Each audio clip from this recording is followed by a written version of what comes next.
Father in heaven, bless us during this march for life. May all that we say and do along the way be for your honor and glory. We trust in the protection of your angels, and we ask for the prayers of all the saints. Today we march here in Charlotte. Next week, many of us will march in our state capital of Raleigh. And the week after that, many of us will join many thousands more and march in our nation's capital of Washington, D.C. We march and we say that we march for life.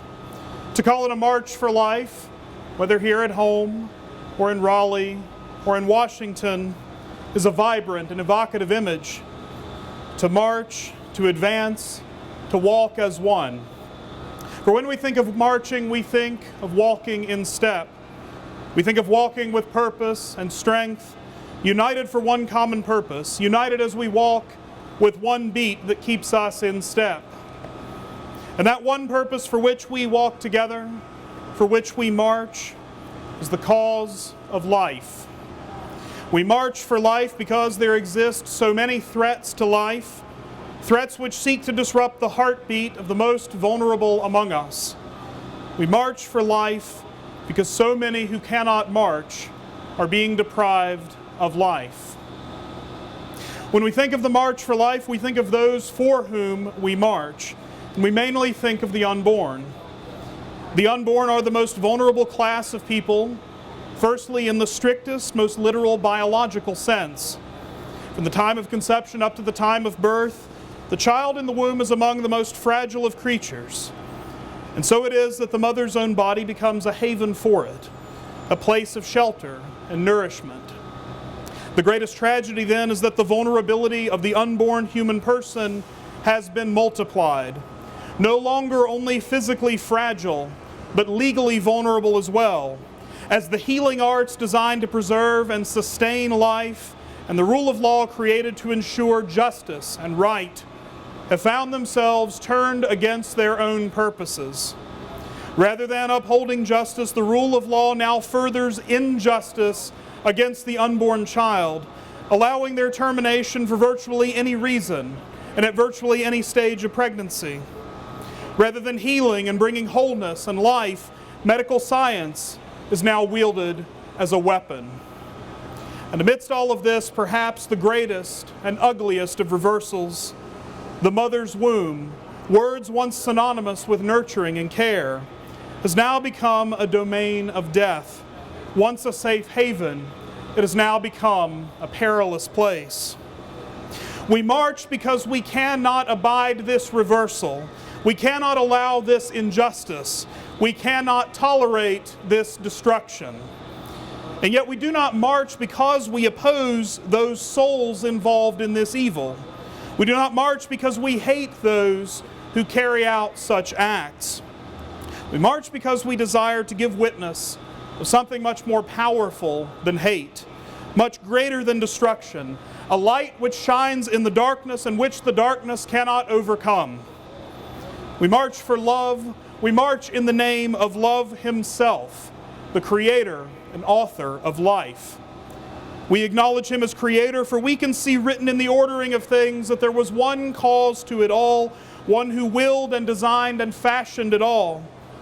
And since it is better to exist than not to exist, and since the essence of love is to desire the good of another, we say that the one who desired our existence desired our good, and so loved us into being.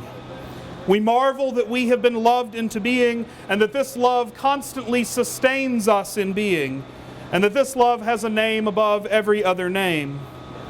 We march in his name because we know it is he who will bring healing to what is broken, who will restore what is destroyed, who will set right what chaos has torn down.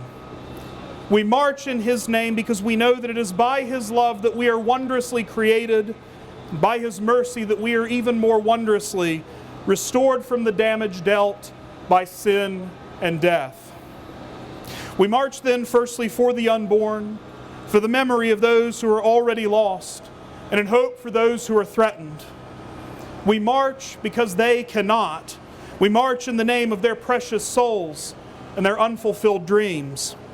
And it is not only the unborn for whom we march today, for they are not the only victims of this tragedy that brings us together. We march for those women whose lives become so difficult, so painful, so desperate, that they feel that the choice to terminate their unborn child is their only option. We march for compassion for them.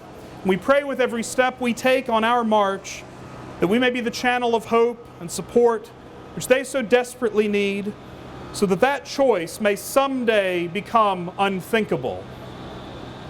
We march for those men whose woundedness and fear make them deny their fatherhood, or whose fatherhood has been denied them by the choices of another. We march for compassion for them. We pray with every step we take on our march that we may be the channel of courage and fortitude which they so desperately need, so that they may be true to the mission of protecting and providing for their children, as is written into their hearts from the beginning. We march for those who are trained in the medical professions, who have turned from their profession's creed, first do no harm, and twisted the healing arts into the works of destruction. We march for compassion for them, and we pray with every step we take on our march that we may be the channel of wisdom and conversion that they so desperately need, so that they may use their gifts and talents to build up their fellow men and to bring them healing. We march for our city, our state, our nation, and their leaders and lawmakers and judges, for those who uphold the sanctity of life, and indeed for those who oppose it.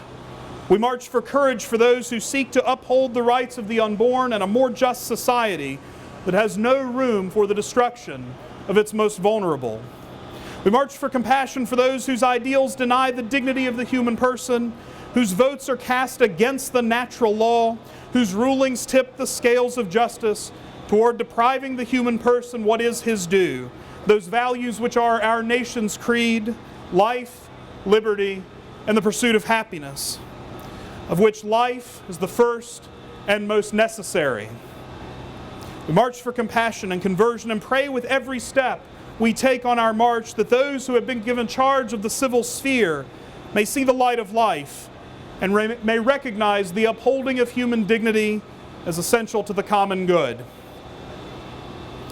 We march then even for ourselves and for all those who come together for the cause of the protection of the unborn and the respect of the dignity of the human person, the preservation of that human dignity. We march because to march is to give witness, and to give witness is a good, and when we continue to do the good, it only further leads us down the path toward doing good, so that we in our freedom to choose the good might bear fruit in the lives of others, the lives of those who are broken and vulnerable, the lives of those who are in need of mercy. We march with our hearts aimed at the good, and that by marching that the force of will for the good may ever increase within us, doing the good work of giving witness, showing compassion and charity, desiring that these be advanced all the more, and then acting upon that desire, and then seeing that desire grow. This is how virtue bears fruit within us. We let our interior dispositions grow toward action, and our action nourish our interior dispositions. We march with our feet to obey the command of God in our heart, that our heart may ever be more attuned to that, so we may march and act and work for the good of others with ever greater courage and boldness. This is why we gather. This is why we march. We march because to march is to walk in step, to walk to a beat, to walk in step with the heartbeat that is the love of God made manifest in the world, crying out to us with each beat of His wounded heart to continue His march, aided by His grace and emboldened in virtue. We march for the restoration of a just society that respects and protects the most vulnerable. We march for the conversion of those who misuse their gifts of the healing arts toward using them to be a blessing in the world.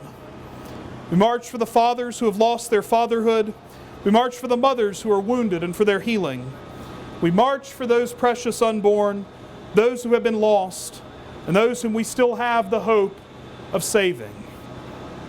And so let us continue to march, Let us march for healing and compassion. Let us march for justice and peace. Let us march for the glory of God, the author of life. And let us never waver as we boldly march in hope.